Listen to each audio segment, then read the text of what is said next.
Welcome back to this week's episode on the Happiness Happens podcast. I'm your host, Simona, and I'm really excited to dive into today's conversation. I feel like that's a common thing that I keep saying at the beginning of every single episode, but I'm truly so grateful for every single one of my guests that come and join me every single week. This week, we're talking with Mia Robillard-Day, and we're talking about something that could be a little bit triggering for some. If you have been impacted by an eating disorder, or if you know you won't be able to make it through this conversation and it might be a trigger for you, I'm asking you to please pause this episode and listen to it at a moment when you're able to, or maybe with someone who you know, love, and trust. This week's episode, like I mentioned, is about eating disorders. And I'm really grateful that Mia joined me for this conversation today because she focuses all of her efforts in educating people about eating disorders. She is such a sweet, kind person, and I loved how we were able to talk about such a serious topic, yet she brought so much kindness and love and empathy to it. Not only do we talk about eating disorders, but we also touch on different aspects of mental health. So this conversation is super important, and I think especially right now, it's a critical one to be having in today's society, in today's climate. So let me tell you just a quick bit about Mia. Mia is a student who's from the UK, and she has suffered from an eating disorder and mental health challenges over the last years. She's now working to encourage other people in their eating disorder recovery as well, especially other women, through her online platforms. Join me for this episode with Mia, and let's get started. Hi, Mia. Thank you so much for joining me on the podcast today. I'm so excited to have you here. Hi, I'm very excited to talk to you too. Oh, I love it. We're going to have such a great conversation today. And I ask two main questions on the show. The first one is at the beginning, the second one is at the end, and everything in the middle is just candid conversation. It's just for all of our listeners who are listening right now. I didn't prep Mia with a bunch of questions, so so we're really speaking from the heart today. And the first question is, what does happiness mean to you? That is a very big question. It's loaded, isn't it? Yeah, it really is. I think that it's taken me a long time to actually understand what happiness means to me. And I think that before my younger self, I had a very kind of restricted view of what it is. And I think nowadays, I would say that happiness means just a feeling where I'm able to be my authentic self as much as possible. Because I actually think that happiness is one of those emotions that can range over so many areas and so many things. Um, yeah, I would say whatever makes me feel like I'm being most authentically myself and living in a way that I want to. I love that so much. And you know, you and I have had many conversations in the past, and so I know a little bit of your story. I've heard it on different podcasts as well. But I'd love if you could share with our listeners just like a small glimpse into sort of how you've gotten to where you are today, because through the lens of living your most authentic self, I mean, people can look at that and be like, okay, well, what does authentic mean? Like, what is authentic to you? And so I think if you shared a little bit of a backstory on everything you've gone through and how you've sort of gotten to where you are, it really sheds light on that authenticity. Yeah, perfect. We need a very long time to give a full I story. know. But, I think for me, so I left home when I was quite young, and that was a decision I made because of issues within my own family, and that was very difficult. It caused me I had to grow up very, very fast, and I think that it meant that I was kind of thrown into adult life very quickly, and especially I'm sure we'll talk later about inner child work and that kind of happy, innocent child. I feel like I just lost it along the way, very at a very young age, at like 14, 15. I didn't really know what that looked like anymore. And I went through college and uni, and I ended up developing an eating disorder, which was a very difficult time for me. And I feel like I always say eating disorders are nothing to do with eating. It's everything to do with everything else that you're going on. And it's a way to kind of control your life and a way to kind of, I would say, filter myself and regulate myself on a daily basis.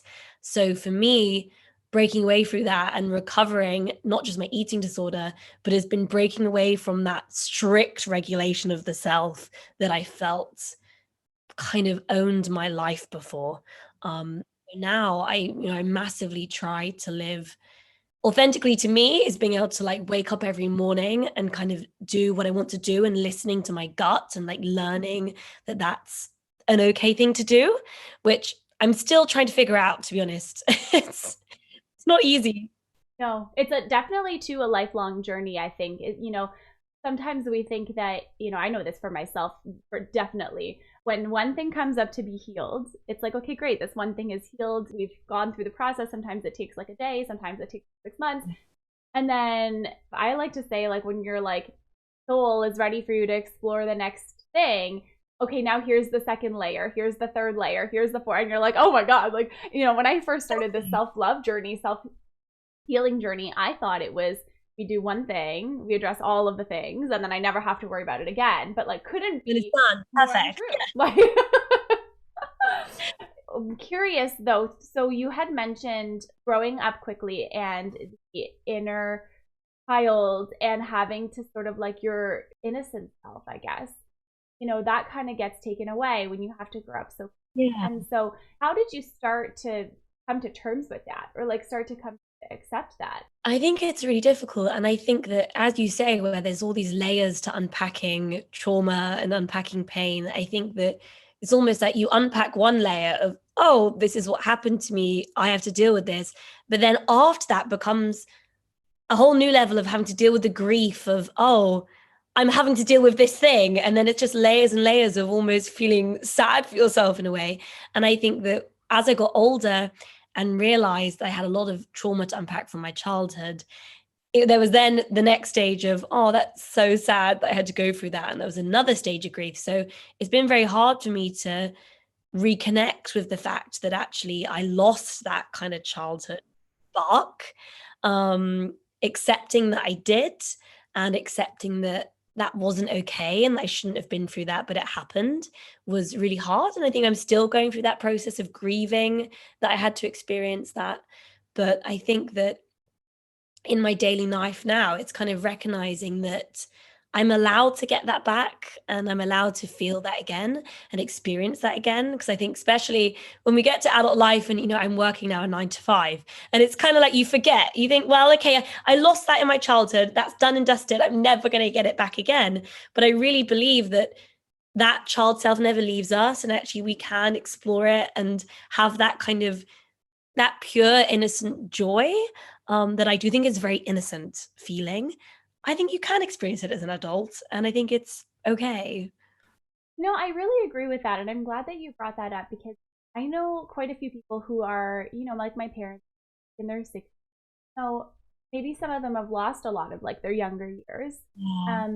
They get to sort of like live them out again now. And I think that can come with a lot of judgment, a lot of other people, because you're not living in the way that people quote unquote should when they're older. You know what I mean? Like you're not allowed to have that joy. You're not allowed to tap into that inner self, like that inner child. Like you're not allowed to revisit that. And I think that it's so silly when you say it out loud because it's like, whoever made that rule to begin with? Exactly. Well, I think it's just a societal thing to keep our heads down and keep us ticking and keep us working and keep us in a system that is, designed to basically just keep us working. And we forget to kind of step away and just play, essentially. I think that's what adults don't do enough of. I think adults aren't allowed to just play. I agree with that. And I have to say, it just came to mind as we're talking about this. One of my aunts, she lives in like a different, I don't see her very often, but she's so lovely. And she's very like sort of woo-woo like I am, like all that kind of stuff. And so we can talk about a lot of different things and we just get each other even though we don't see each other very often. And I saw on her Instagram the other day, she had started like making from scratch. She's like, she loves to garden and she loves to create things and that kind of stuff. And she was making Barbie clothing from scratch. Like she That's just went and she made shoes, jackets, like this, and a lot of people would look at that and be like, why would you do that? Like, what's wrong with you? When it couldn't actually be further from the truth. Like, that's such a fun thing to do, 100%. And I always say as well, it's very funny because all my friends tell me that I eat like a 7-year-old because I'll just buy really stupid foods, like just really fun. We have in the UK, like it's called like caterpillar cake, and it's like the cake that everyone wants, and it's a chocolate cake sold by M&S, and it's in the shape of a caterpillar, and it's like you only have it at kids parties, but everyone loves it. And sometimes I'll just buy a caterpillar cake because I'm like, why does it matter? Like, it's funny that we literally culturally have age restrictions on chocolate cake. Like, it makes no sense.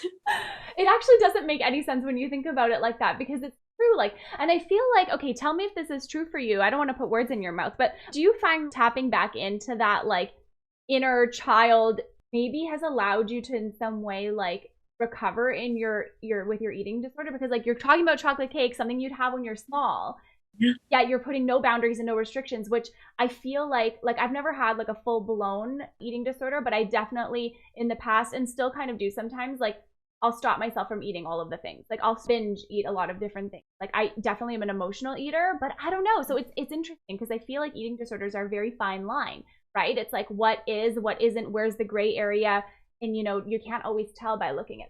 100%. You say, like, you can't look at someone and know what they're experiencing. And that's the thing with eating disorders, that actually people expect, oh, restrictive eating disorders make up the majority. They don't. Like, binge eating disorder makes up about 90% of people's experience of eating disorders. Yeah. Anorexia is only about 7%. So, Wow. yeah. So I think a lot of people are struggling, especially now in gym culture and all these different things we have going on. There's a lot of disordered eating that people are experiencing, that isn't quite recognized. But I think that food freedom is a big thing that I preach, and going all in is a term that we use kind of in the community of a way of recovery. And some people decide in recovery to kind of introduce a new food every week and take it slowly like that. And then we have something called all in, which is basically just giving over complete freedom, like giving over complete freedom to every single craving, every single thing you want, and just learning to listen to your body. And it's hard. It's like the most difficult thing to start doing, but that was the thing that really helped me in the end. So that did mean if I want to buy this stupid caterpillar cake or anything, that I was allowed to do that, and I was allowed to find joy in that again. And I think that that's part of it. It's like, this was something that really I would have been excited to eat as a kid, and I have good associations of having this at like kids' birthday parties and stuff, and actually being like, oh, I can actually have that again and I can feel excited, like that's all right.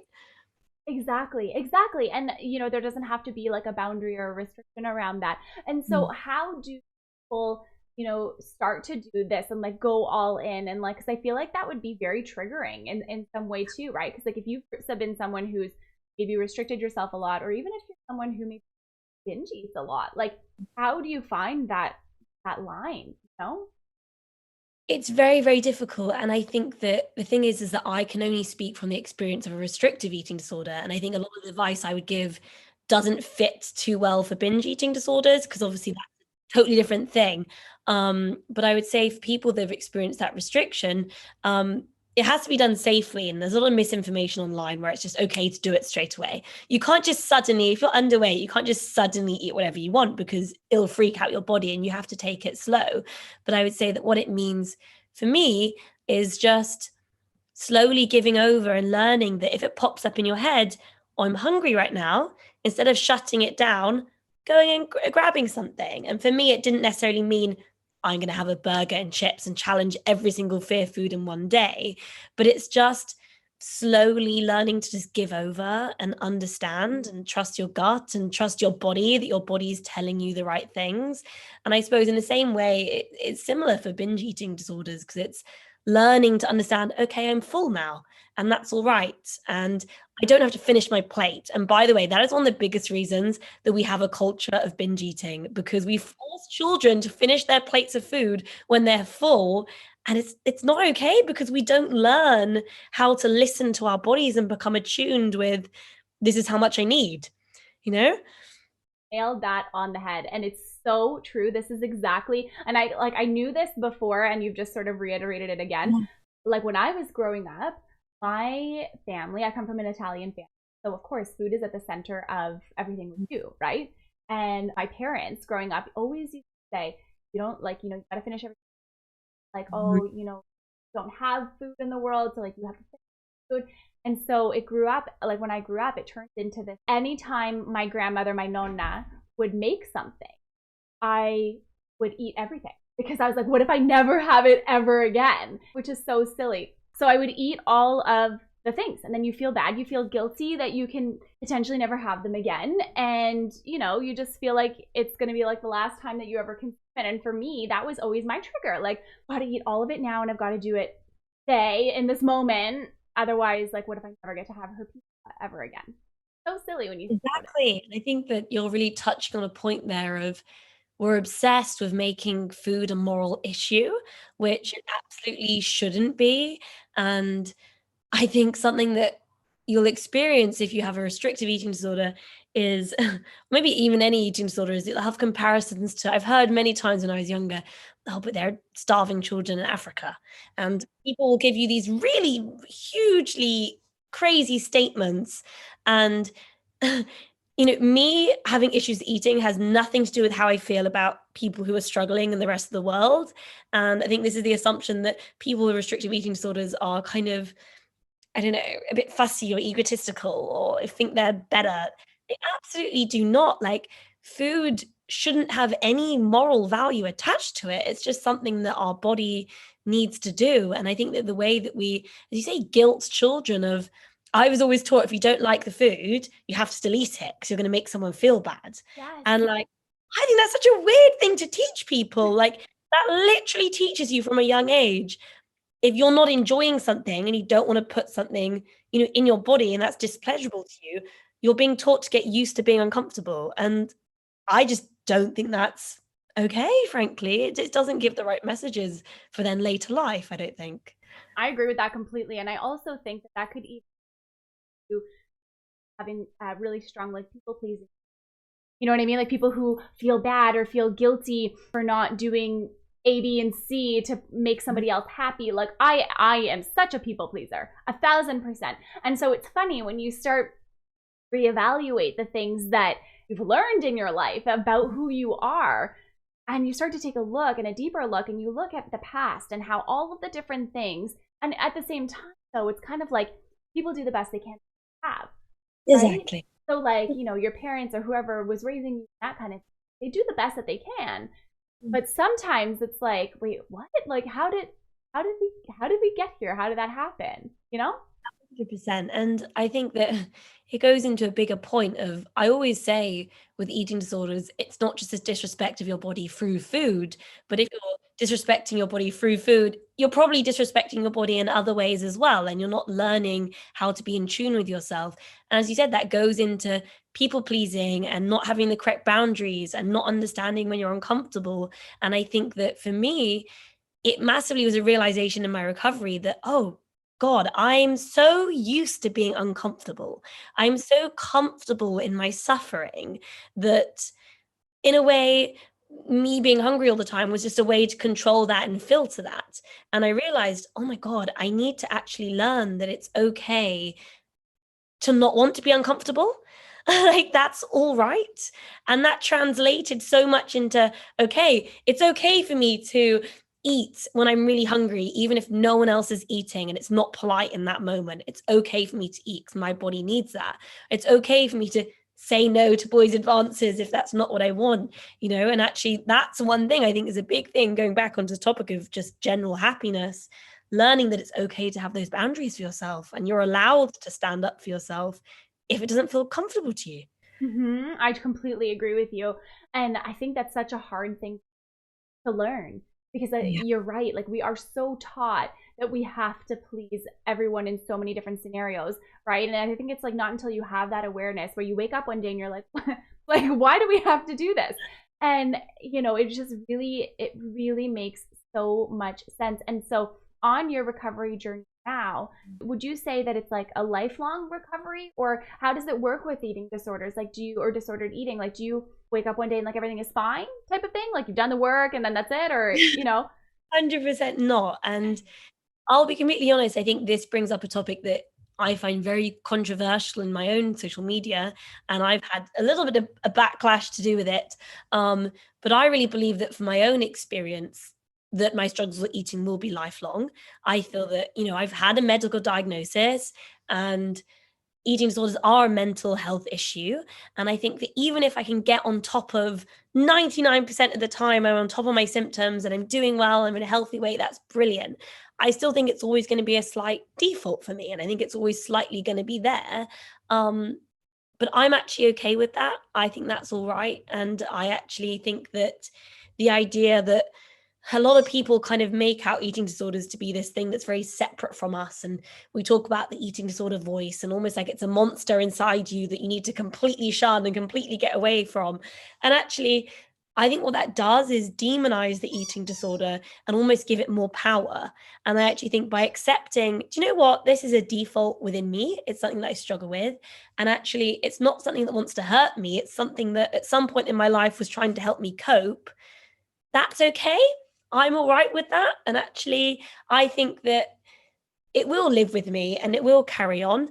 But as long as I'm staying on top of it and staying aware of it and doing my best every day to not let it affect my life, then I think it's allowed to exist. I can let it exist in some very small part of my brain. Yeah, I actually totally agree with you. I don't think that things need to be always like dramatically changed and we need to like say like no, no, no, we can never have this, like this cannot be. It's so fundamental in your growth and who you are. Maybe one day you won't identify with it as much, but I think it kind of, I'm not to compare like disordered eating to like people pleasing tendencies, for example, but in some sense of the word, it's just kind of like you have this thing that you've been working on your entire life or for some part of your life or what have you. And then someday eventually like you don't associate with it anymore, but it's always there. It's a fundamental part of your growth. It's a fundamental part of who you are and how you've gotten to where you are in your journey, right?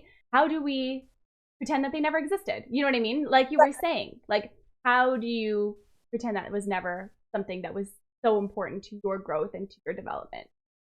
Exactly. And I think it's a part of actually, for me, letting go of that shame that it's something I experience. And I think that when we demonize it as something that we need to entirely get rid of and entirely not associate with, something I had on my account that I have had a lot of lovely discussions with people is that I will sometimes say, I am anorexic.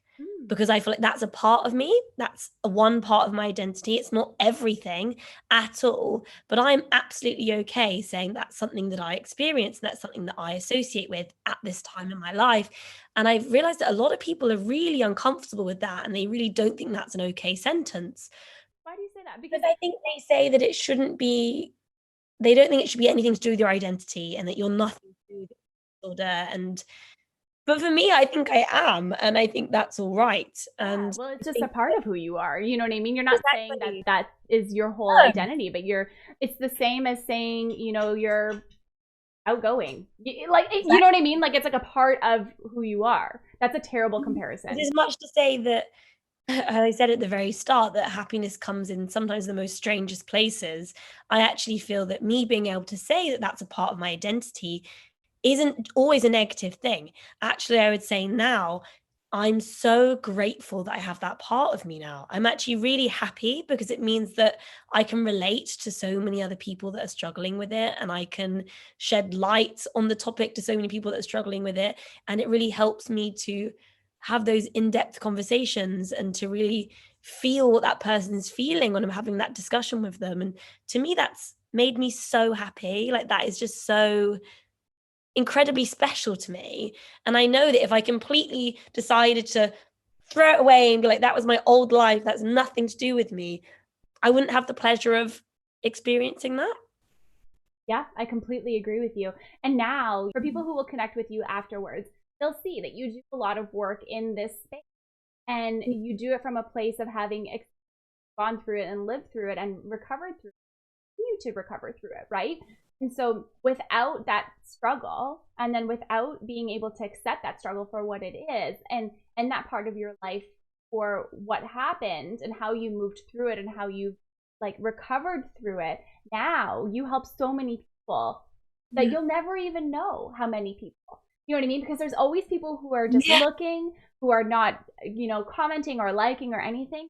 You never know. And this is why I say this all the time when people are like, well, I'm fearful of getting my voice out there. I'm fearful of, saying X, Y, and Z. It's like only you can share what you need to share in the way that you will share it, and only the people that are meant to be guided by you in whatever form or capacity, only then will, like, they can only hear that from you. Like, it would never sound the same, resonate the same way coming but you. That makes a lot of sense. I like the thought of that. And it's funny because sometimes I'll go out in my hometown and I'll get some random girls come up to me and they'll go, "You're the body positivity girl." And I'm like, "Yeah." That's me.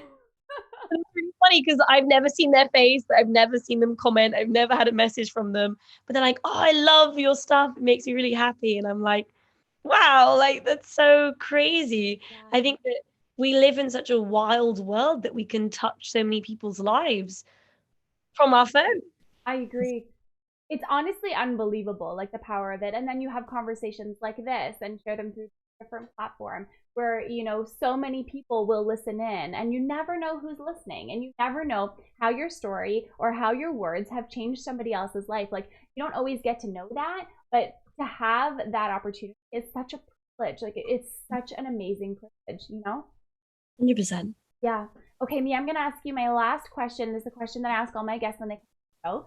How can someone create a little more happiness in their day, every day, starting today? Oh, starting today. Wow.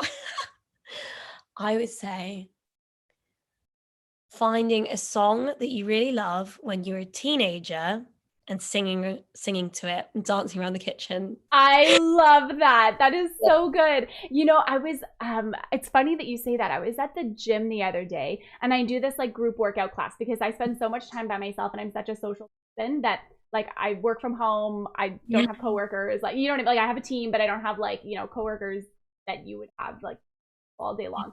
So I go to the gym and I do this group workout program, and they were playing all these like old school emo songs, but like they weren't like, oh my God, I don't know if you've ever heard of them, like Yellow Card. Have you ever heard of them? Yeah. Oh my God. And I was like, this is the best thing. And I was like running. I was like, this is awesome. And that's such a good reminder that you 100%. I think we've become so, I literally said this to my friend the other day, I can't stand people my age. They're just so obsessed with being cool that they can't accept certain songs. And it's like, your Spotify playlists aren't cool enough.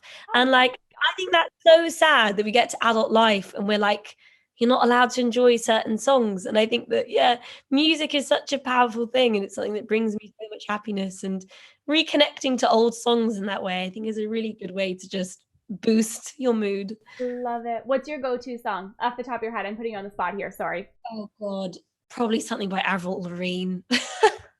Oh my God. I was just listening to her the other day in the car coming back from the cottage. It was so good. Me and my friend went to a drag show the other day and she did Girlfriend, and it was so good. Everyone was like freaking out singing it. It was incredible. Oh my gosh, that sounds like such an amazing time. Oh, I love it. Mia, thank you so much for being my guest today. It was so amazing having you on the show. It was lovely. Thank you so much. Thanks. And where can our listeners find you so that they can connect with you and learn from you and just send you a message? My Instagram tag is @recoveringwithmia. So you can find me on there. Perfect. Wonderful. Thank you so much for your time today. Thanks so much, everyone, for tuning into this week's podcast episode. I hope you love this conversation. Please let us know that you're listening. Tag us on social media. Let us know that you're loving this conversation, and be sure to connect with Mia. Wonderful and is so insightful and certainly helping to transform the conversation around body positivity. Thank you so much for tuning in, and remember that happiness happens when you're least expecting it.